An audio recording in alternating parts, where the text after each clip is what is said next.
안녕하세요. 세상을 바꾸는 작지만 강한 흐름 채널 M&L의 밸류 크리에이터 김장일입니다. 창업의 제 시간입니다. 스타트업 플레이북 나만의 성장 전략 만들기 시리즈고요. 그중에 이제 파트 2 스케일업 이해와 전략이고 강좌로서는 네 번째 강좌 스케일업 유형 분석에 대한 내용입니다.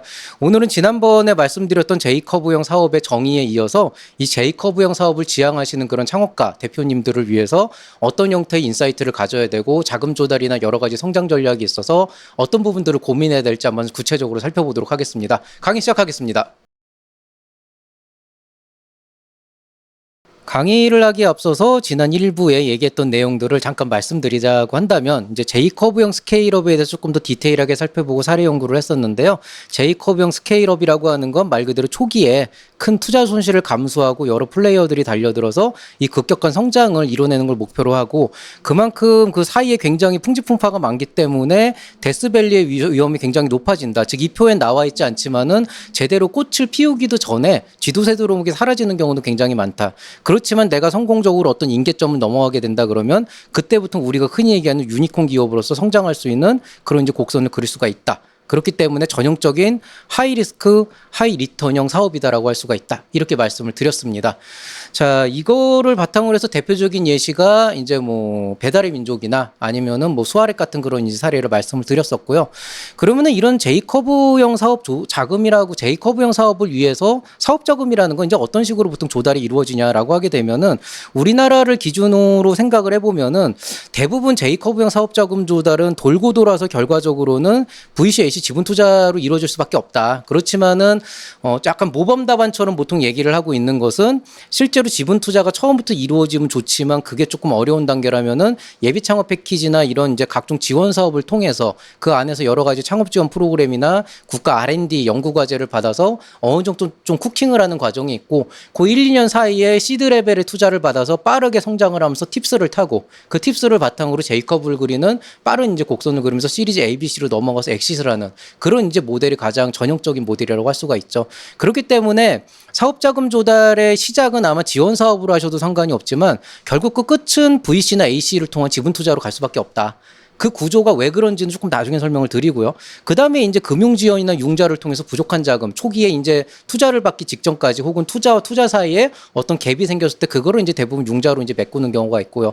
그 외에 이제 매출로 메꾼다라고 하는데 실상적으로 제가 앞서서 말씀드린 배달의 민족이나 아니면 당근마켓이나 아니면 수아렛 같은 경우에는 사실은 매출을 가지고 기업의 성장, 우리가 흔히 생각할 수 있는 성장의 곡선을 그리기가 되게 힘들어요. 왜냐면은 매출이 발생해서 나오는 수익 구조 대비해서 기업의 밸류에이션이 훨씬 빨리 커져야 되기 때문에 그 갭을 메꿀 수 있는 자금 투입이 이루어지지 않으면 안 되는 겁니다. 즉 쉽게 얘기해서 우리 회사 매출은 지금 1억 정도 나오고 있는데 실제로 내년도에 우리가 10억 이상의 어떤 밸류에이션 업을 위해서는 구성원 자체가 지금 있는 인원의 한 대여섯 배는 와야 된단 말이에요. 그 대여섯 배의 구성 인원을 끄집어내는 순간 1억의 매출로는 턱도 없는 얘기가 나오게 됩니다. 그렇기 때문에 내가 실제로 뭐 10억의 밸류에이션, 100억의 밸류에이션을 만든다 그러면은 이미 그 단계 지금 매출에 한 10배에서 20배 정도는 상회하는 종류의 어떤 그 투자 자금이 들어오지 않으면 안 되는 상황이 돼요. 근데 그게 융자로도 보통 그 정도까지는 안 나오거든요.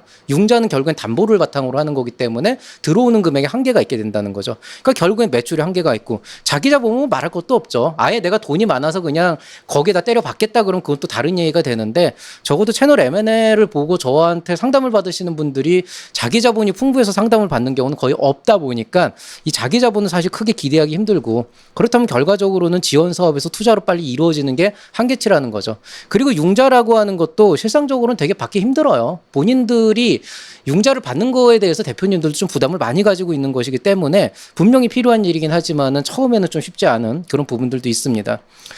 그러면은 J커브형 사업의 투자 유치라고 하는 거는 어떤 의미에서 가치가 있냐라고 하면은 전형적인 지분형 투자라고 얘기를 할 수가 있어요. 지분형 투자라는 건 뭐냐면 우리 회사가 초창기에 성장 가능성은 인지가 되고 있지만은 아직은 그 가치가 당장 눈에 보이지 않을 시점에 누군가가 이 회사는 반드시 성장할 거다라고 하는 어떤 그 기대치를 가지고 투자가 들어옵니다. 그럼 보통은 이 당시에 밸류에이션이 요 정도 되니까 요 정도로 갖고 투자를 하겠지만은 만약에 성공적으로 수많은 데스밸리를 넘어가서 이 기업이 성공을 이뤄낸다 그래서 여기까지 가게 된다 그러면은 이 시점에 지분의 가치가 여기에서 여기까지 상승을 하면서 거의 10배가 넘는 상승이 이루어지게 되겠죠. 그럼 이 시점에서 어떤 형태로든 지분 정리가 이루어지면서 거기에 대한 투자 수익을 가져가는 게 전형적인 지분 투자의 기본이에요. 그렇기 때문에 이 정도 지분 투자, 이 정도의 성장률이나 회수 전략이 확실하게 되지 않으면은 투자자들은 투자가 들어오기가 어렵습니다. 어떤 분들이 가끔 무슨 얘기를 하냐면, 아니 우리 회사 지금 연간 성장률이 20%다. 20%면 얼마나 엄청난 건 줄 아냐. 그게요. 사업적으로는 20% 성장 엄청납니다. 제 회사도 20% 성장을 못해요. 근데 문제는 뭔지 아세요?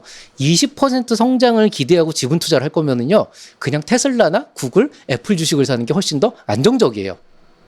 물론 요즘에 장이 안 좋지만 그래도 그냥 초기에 어떻게 될지 모르는 그 회사에다가 20% 성장률을 기대하고 넣느니 차라리 구글이나 애플이나 메이저급 회사에 그 미국 주식에 돈 넣고 장투를 하는 게 더 안정적이게 된다는 거예요. 그렇기 때문에 일반적으로는 J커브형 사업 같은 경우에 지분 투자가 이루어지려면 여러분이 생각하는 것보다 훨씬 더 높은 성장률을 담보해야 된다. 그러다 보니까 그걸 뒷받침할 수 있는 게 어떤 기술의 혁신성, 아이템의 혁신성이나 성장의 잠재력을 강조해야 된다는 거. 그다음에 우리 회사가 실제로 그냥 주먹구구식으로 이 정도가 아니고 굉장히 명확한 성장 로드맵을 갖고 있다는 거. 그걸 좀 제시를 해줘야 되고, 그 성장 로드맵을 구리기 위해서 이루기 위해서 어떻게 우리가 핵심 지표 KPI를 만들 것인지 거기에 대한 성과를 제시를 해줘야 될 그런 필요가 있다는 겁니다. 그래서 일반적으로 J커브형 사업 같은 경우에는 우리가 흔히 얘기하는 하이 리스크, 하이 리턴에 맞춰서 그 하이 리스크라고 하는 부분에 있어서 어떻게 관리를 할 것인가에 대한 이제 얘기가 나오는데요. 아주 교과서적으로 말씀드린자 그러면은 결국 그 회사를 운영하는 과정에서 지금 당장은 청사진을 그리고 있지만 어느 시점에 데스밸리가 올 수도 있습니다. 분명 내가 성장을 하는 과정에서 내가 키워야 되는, 고용해야 되는 직원이 20명이고 거기에 투입해야 되는 자본이 얼만데 이 자본을 당장 공수를 못하게 되고, 그것 때문에 그 갭을 메꾸려고 하다 보면 그 갭을 메꿀 수가 없어서 타이밍을 놓치게 되면은 그때부터 경쟁업체들이 치고 가면서 그 경쟁에서 뒤질 수도 있거든요. 그럼 바로 그냥 데스밸류 훅 빠지는 거예요. 하이리스크라고 하는 거는 내가 안정적인 캐시카우를 유지할 수 없는 상황이 이런 J커브형 사업에서는 올 수밖에 없기 때문에 그런 상황이 생깁니다. 물론 그걸 효과적으로 컨트롤하는 그런 대표님들도 있지만은 오히려 그런 요소들 때문에 성장 자체가 늦어지는 경우도 없진 않습니다. 그래서 결과적으로는 이 데스밸리가 도래한다 그랬을 때 과연 거기에 대해서 내가 어떤 충분한 자금 확보 전략을 세울 것인가. 만약에 내가 성장률을 담보하면서도 조금만 성장률을 낮추지만은 거기에 대해서 안정적인 캐시카를 확보할 수 있는 매출 전략이 있다 그러면은 그쪽으로 가는 것도 어떤 자금 확보 전략에서 굉장히 좋은 방법이라고 할 수가 있겠고요. 아니면 내가 요런 시점에 이런 식으로 해서 투자 자금을 확보할 거다. 이런 자금 방법을 통해서 뭔가 어떤 다른 방식을 통해서 자금을 확보할 거다. 이런 이제 요소들이 있다 그러면 데스밸리에 빠지기가 좀 비교적 좀 데스밸리에 피해갈 가능성이 높아지니까 그런 이제 자금 확보 전략이 굉장히 유효하게 되겠죠. 그다음에 이제 끊임없이 아직 시장에 내놓기 전까지는 과연 마켓에서 얼마나 나의 제품이나 서비스에 반영이 있을지는 모르는 거잖아요. 나는 고객의 반응을 예측하고 하는 거지만 실제로 고객이 내 뜻대로 안 움직여줄 수도 있고 고객의 핏이 완전히 다를 수도 있기 때문에 끊임없이 그 부분을 찾아가고 조사하고 고민하고 맞춰가면서 제품과 시장에 대한 적합성을 검증을 해야 되고, 이제 투자를 하는 사람들에게도 이 사업을 평가하는 사람들에게도 그런 가치를 끊임없이 증명을 해 나가야 되는, 또 대표 스스로의 확신을 가지기 위해서도 계속 이런 핏을 맞춰 나가야 되는 그런 부분들이 있습니다. 그리고 만약에 그런 그 프로덕트와 마켓 핏을 맞춰 나가는 과정에서 내가 모르는 여러 가지 이슈들 때문에 시장이 변화하고 있다. 뭐 대표적인 건 뭐 코로나 같은 그런 돌발 상황도 있잖아요. 그런 시장이 변화된다 그러면은 거기에 얼마든지 전략을 바꿀 수 있는 그런 유연한 자세도 필요하고, 거기 그 전략을 바꿨을 때 그냥 뭐 이거 준비하고 저거 준비해서 내년쯤 해야지가 아니고 빨리빨리 실행을 해서 당장의 위험 요소를 삭제하고 그 피드백을 빨리 만들어서 그런 것들을 할 수 있는 그런 루프를 구축하는 것들. 그다음에 이런 것들을 나 혼자서 독단적으로 결정하는 게 아니고 같이 이 사업을 하고 있는, 나와 동반을 할 수 있는 그런 팀원들. 보통 직원은 아니에요. 직원은 그냥 월급 받아가지고 일하는 거고, 코파운더나 적어도 임원 정도 되는 그 안에서 그 파트너들 간에서 원활한 의사소통과 협업 체계를 구축하는 이런 방법들에 대한 고민이 있어야 되는데요. 머리로는 알고 있지만 생각보다 이게 잘 되지 않습니다. 보통은 J커브형 사업을 추구하시는 분들 거의 대부분은 뭐 하고 있냐면 시제품 개발하고 있어요. 아니면 영업 뛰고 있습니다. 정작 이런 상황에 대해서 물어보면은 이거는 지금 나도 고민은 하고 있지만 지금 당장은 시제품 개발이 먼저다. 이래야 그 다음에 뭘 생각할 수 있다라는 경우가 많거든요. 근데 이거는 우선순위의 문제가 아니고 이건 모든 여러분이 어떤 사업을 하도 항상 머릿속에 두고 있어야 되는 거예요. 항상 머릿속에 두고 고민을 하면서 계속 찾아가야 되는 겁니다. 그래서 사업이 어려워요. 그래서 제가 이제 이 얘기를 하기에 있어서 결국에는 이런 문제가 생겨요. 결국 여러분이 J커브형 사업에서 리스크 관리라고 한다 그러면은 항상 우선순위에 있어서 제가 말씀드린 그런 기본적인 방향성 설정을 우선순위에서 나중에 놔요. 나도 다 알지만. 당연히 맞는 말이지만 물론 저도 인정합니다만은 그래도 지금은 이걸 하는 게 먼저입니다. 근데 그게 그럴 수밖에 없는 것도 압니다. 당장 눈앞에 매출이 나올 수 있는 뭔가가 있으면 그걸 바탕으로 뭔가 자금을 끌어들일 수 있을 것 같거든.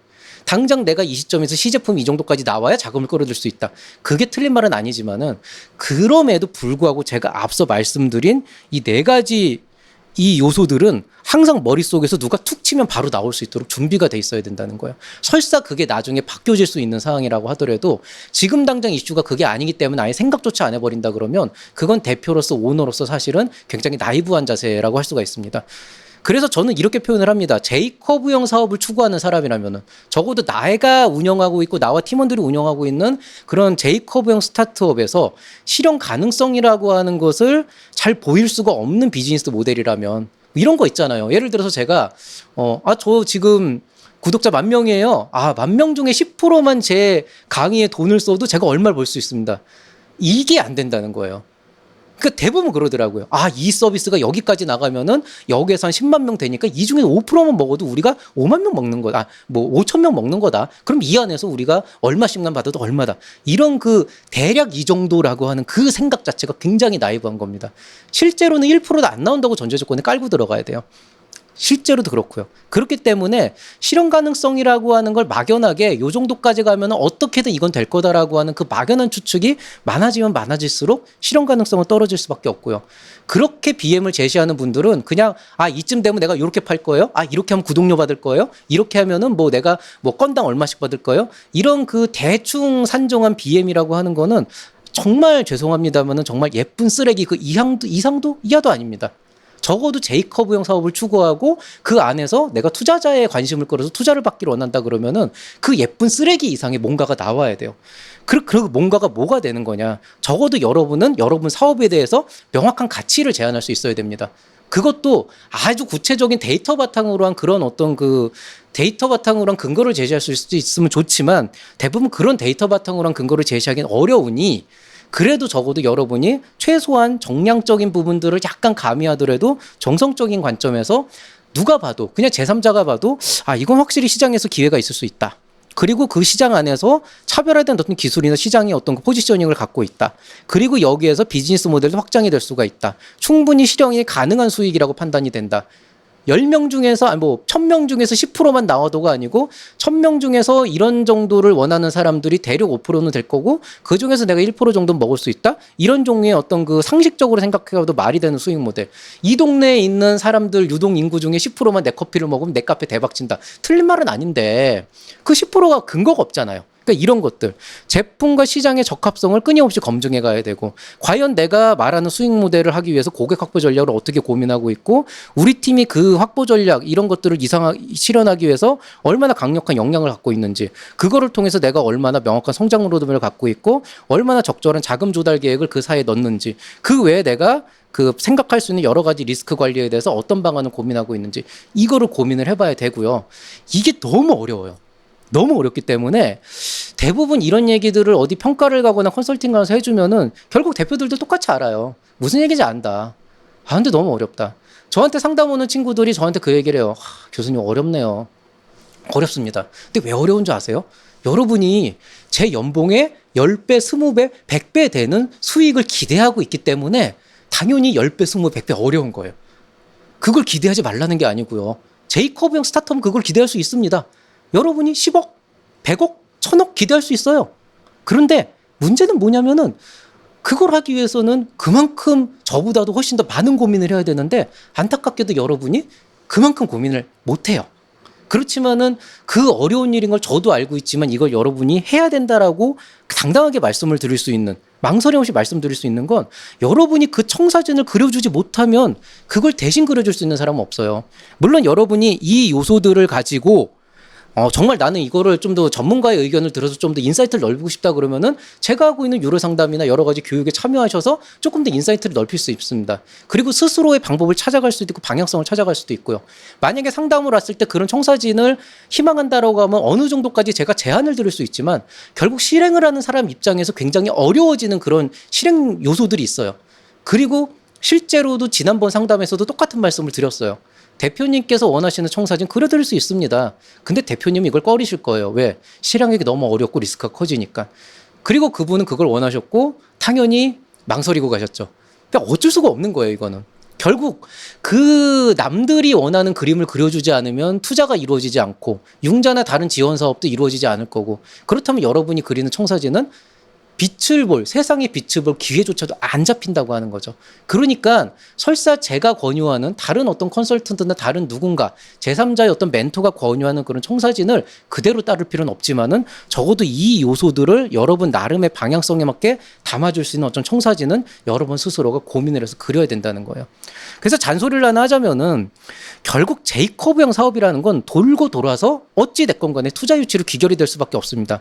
그 이유는 하나예요. 왜냐하면 결국 여러분이 그리는 제이커브에서 성장을 하는 어떤 그 점프를 해야 되는 그 페이지에서 결국 여기 모든 것들이 돈으로 귀결이 됩니다. 사람이 필요할 수도 있겠죠. 그 사람을 돈으로 살 수 있어요.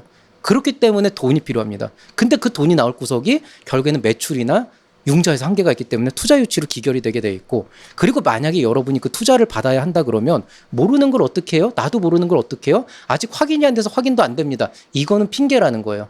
그럼 투자 못 받아요. 여러분도 모르고 난 해봐야 하는데 그거는 제가 산정하지 못합니다라고 한다 그러면 당사자도, 사업을 하려는 당사자도 산정하지 못하는 거를 투자하는 사람이 이렇게 하면 될 것 같아 라고 한다고 여러분이 그 말을 듣지도 않을 거 아니에요. 그러니까 그 하지 않은 일에 대해서 여러분이 확신을 못 보여주면은 투자도 못 들어오는 거예요. 설사 제가 멘토로서 아니면 투자를 저희도 하니까 투자를 검토하는 사람으로서 이 회사는 이런 그림을 그린다라고 하면 굉장히 좋은 모델이 나올 수가 있겠다라는 게 있다고 하더라도 그거를 얘기하고 그거를 실행한다는 전제 조건에서 투자를 하는 건 쉽지 않습니다. 왜? 돈 받으면 끝이에요. 네. 아무리 뭐 계약서에다 뭐 이렇게 한다 그래도 그 사람이 난 마음에 안 들어 그냥 당신의 의견에 동조만 했을 뿐이라면 끝나는 거예요. 그러니까 보통 우리가 평가를 하거나 투심을 할 때 이런 부분에 대해서 확장을 어떻게 생각하고 계신가요? 라고 했을 때 그게 내가 생각하고 있는 기대치에 못 미친다면은, 나랑 전혀 반대로 생각하고 있는데 그게 내가 공감을 하지 못하는 내용이라고 한다 그러면 어쩔 수 없이 투자가 이루어지지 않죠. 그렇기 때문에 여러분이 투자를 받아야 된다라고 한다 그러면 여러분도 모르는 그 하지 않은 일에 대한 확신을 보여줘야 돼요. 그럼 그 어려운 일을 왜 해야 되냐? 이게 이제 오늘 말씀드릴 쓴소리인데요. 리스크 관리라고 하는 여러분의 표현이 대부분 핑계라는 거예요. 이건 정말이에요. 만약에 여러분이 여러분의 사업에 확신을 갖고 있고 나는 5년 안에 반드시 이 사업을 띄울 수가 있다 그런다면은 정말 여러분이 신용을 걸고 아주 무리한 영끌 사업도 감안해 볼 수가 있는 거예요. 실제로 그 얘기를 합니다. 대표님, 지금 그렇게 뭐 이것도 좋고 남들한테 인정도 받고 누가 들어오고 싶다고 얘기하는데 정말로 그렇게 자신이 있다면 왜 대출 안 받으세요? 제가 볼 때 대표님이 지금 받아야 되는 대출이 10억도 아니고 1억인데 그럼 일단 그거 쏟아 부어가지고 하는 게 맞을 수도 있지 않아요? 만약에 내가 원하는 게 10억이라도 내가 기대하는 100억이라는 게 확실하게 보장이 돼 있다면, 내가 거기에 확신을 갖고 있다 그런다면은 어떤 방식으로 말도 안 되는 영끌을 해서 사업을 할 수 있는 것도 가능하지 않겠습니까? 근데 그걸 못하는 이유는 맞죠. 전 확신을 갖고 있는데 그래도 이 사업이라는 건 항상 리스크가 있고 그걸 제가 어떻게 할 수 없지 않습니까? 무슨 얘기예요? 자신 없다는 얘기잖아. 왜 그거를 그렇게 핑계를 대? 본인도 확신이 없으니까 그런 거잖아요. 그러니까 그 확신 없음을 뭐 리스크 관리라는 핑계로 대지 말고, 그럼 본인도 확신을 하지 못하는 걸 남한테 돈을 받으려고 그러면 그게 말이 되겠냐는 거죠. 제가 지금 절대로 여러분한테 권장을 하는 건 아니에요. 영끌 사업하면 안 됩니다. 그건 도박이지, 도박. 절대 하면 안 되는데 본인이 그 정도도 못하고 당장 1억 5천만 원에 어떻게 해야 될지도 모르게 하는 상황에서 남의 돈을 먼저 땡기려고 한다 그러면은 본인도 모르는 사업에 본인도 망할지도 몰라라고 하는 그 일말의 불안함이 있는 사업에 여러분의 당사자도 아닌 이해 당사자는 제3자가 거기에 이해관계 요만큼 집어넣고 돈을 투입하는 게 말이 되냐는 거죠. 그렇기 때문에 적어도 여러분이 여러분의 사업에 대한 어느 정도의 리스크를 예상을 하고 기본적으로 남의 돈을 외부에서 자금을 끌어들인다고 할 때 그런 리스크가 있다고 하더라도 내가 얼마나 슬기롭게 이거를 헤쳐나갈 거고 내가 얼마나 여기에서 많은 리스크를 지고 내 스스로가 감당을 할 것인지에 대해서 보게 된다는 거죠. 실제로 농담이 아니고 투자를 할 때 자기 자본 얼마나 들어갔느냐고 꿰봅니다. 이 사람이 얼마나 올인을 하고 있는지도 꿰봐요. 어떤 사람이 학생인데 학위과정을 받으면서 투자를 받는다? 군대를 가지 않은 상태에서 투자를 받는다? 군대를 갔다 오고 학교를 휴학하고 이 일에 전념하는 사람이 오히려 투자받기가 좋은 건 그런 이유 때문인 겁니다. 회사를 다니면서 은퇴를 앞두고 이런 사업을 하면서 투자를 받는다? 글쎄요. 내가 아예 지금 회사를 때려치고 여기에 올인을 하면서 내 퇴직금을 쏟아부으면서 거기에 투자를 받는 사람보다는 아무래도 그 확신을 주기가 쉽지가 않겠죠. 매뉴얼을 얘기하는 게 아닙니다. 제가 얘기하고 싶은 건 모두 다 똑같이 자기의 어떤 그 사정이 있고 그 사정 안에서 내가 감당 가능한 범위 안에서 사업을 해야 되는 건 맞는 일이에요. 저조차도 그렇게 하고 있습니다. 그렇지만은 그 과정에서 누군가의 자금을 끌어들이려고 지원 사업이나 아니면은 큰 양의 투자 유치를 끌어들인다고 한다 그러면은 내가 얼마나 내 인생의 대부분을 여기에 걸고 그 진지하게 하고 있는지라고 하는 거에 대한 확신은 있어야 되는데 대부분 그냥 여전히 지원 사업에만 얽매이시는 분들은 결국 리스크 관리라고 하는 핑계하에 아무것도 안 하는 거예요. 그냥 열심히 본인이 할 수 있는 그냥 그 뭐냐 여기저기 가서 남들 얘기 좀 청취한 거 가지고 그냥 자기 위안을 하고 있는 거예요. 나 이렇게 열심히 하고 있어라고. 그거를 우리가 시간 투자라고 안 합니다. 그나마도 안 하고 사업계획서만 주구장창 쓰시는 분은 그 정도의 노력도 안 하시는 분이고. 그러니까 남의 돈 받는 일은 항상 쉽지 않습니다. 오늘 쓴소리라고 하는 페이지니까 이렇게 좀 신랄하게 말씀을 드리는 거고요. 그럼에도 불구하고 여러분이 제이커브형 사업을 지향한다라고 한다 그러면 적어도 지금 얘기하는 부분에서 내가 어디까지 감당할 수 있고 어떤 리스크까지 감당할 수 있는지에 대해서 명확하게 선을 그셔야 돼요. 그 마인드가 전형적인 기업가 정신이라고 하는 그 마인드가 돼야 되는 겁니다. 그래서 이제 그런 좀 기업가 정신을 가지고 이 사업을 여러분 스스로의 사업을 다시 한번 직면하시길 바라고요. 만약에 아무리 봐도 나는 그렇게는 못하겠다 그런다면은 J커브형 사업이 아니고 다른 이제 이후에 말씀드릴 S커브형이나 L커브형 혹은 F커브형 사업에 좀 더 집중을 해서 여러분의 기대치를 낮추고 조금 더 안정적으로 사업을 할 수 있는 그런 모델로 가시는 게 더 낫다는 거죠. 그렇지만은 내가 내 인생을 걸 각오도 없이 내가 정말 여러분의 인생을 걸라는 거는 쫄딱 망해가지고 신불자가 되고 인생 파탄이 되는 그 최악의 경우까지도 생각을 하는 거예요. 그렇게까지 생각을 하지 않는다 그러면 제이커브형 사업은 사실은 실상적으로 굉장히 어렵습니다. 한순간에 지난번에 말씀드렸던 멋땡 포인트의 대표와 같은 정말 그 사기꾼이 될 수도 있는 거예요. 그렇기 때문에 그런 부분들을 감안을 해서 이 사업에 대한 걸 말씀드리고 그게 아니라고 한다면 만약에 내가 봐도 그 정도까지는 내가 지금 시점에서 감당하기가 어렵다라고 한다 그러면은 이 J커브의 성장 속도를 좀 늦추면서 좀 안정성을 유지하다가 어느 시점에 J커브를 그릴 생각을 하시거나 아니면은 그냥 다음 시간에 말씀드릴 S커브형이나 기타 F나 L커브형에 대한 생각으로 한번 마인드를 전환하시는 것들을 추천을 드립니다. 자, 오늘 얘기 여기서 마치도록 하고요. S커브형 사업으로 다음번 이제 강의를 할 건데요. 그거는 새싹 강좌에서 이어서 하도록 하겠습니다. 자, M&A 이벤트허스 이제 유료 강좌를 열었습니다. 이거는 이제 녹화 강좌가 아니고 실시간 강좌로 일단은 온라인에서 할 거고요. 반향이 좋아지면 나중에 뭐 지역 단위로 다니면서 오프라인 강좌도 개설할 예정인데 아직까지는 좀 테스트 베드를 돌리고 있는 상황이라서 하고 있고요. 가격이 싸진 않습니다. 왜냐면은 뭐 좀 저변 확대의 측면에서 본다 그러면은 그냥 뭐 무료로라도 할 수 있는 거 아니냐라고 하는데 저는 이미 무료 강좌로는 충분히 유튜브 안에서 하고 있다고 생각을 하고 여기서 얘기하고 싶은 건 유튜브 안에서 다루지 않는 그 심지어 유료 콘텐츠에서도 다루지 않는 좀 민감한 얘기들까지 같이 다루려고 하는 것이기 때문에 가격을 좀 세게 받는다는 거 그렇지만은 그 안에서 절대 후회하지 않는다라고 하는 사실을 말씀드리도록 하겠습니다. 앞으로도 이쪽에는 계속 이제 영상이 올라올 테니까 관심 가져 주시고요. 그 다음에 세상을 바꾸는 작지만 강한 을은 M&A 블로그 계속 지속적으로 글을 올리고 있습니다. 아직 정리 초기 단계예요. 그래서 아직까지는 제가 매주 올리는 글만 정리해서 올리고 있는데 조만간 제가 기존에 올렸던 600개의 영상들에 대해서도 계속 정리해서 올릴 수 있도록 하겠습니다. 여전히 M&A 스타트업 프로그램, 유료 컨설팅 프로그램 되고 있으니까 관심 있는 분들 mnedu.com이나 아니면 여기 있는 QR코드를 찍고 들어와서 신청을 해주시면 되겠습니다. 오늘 얘기 여기서 마치도록 하겠습니다.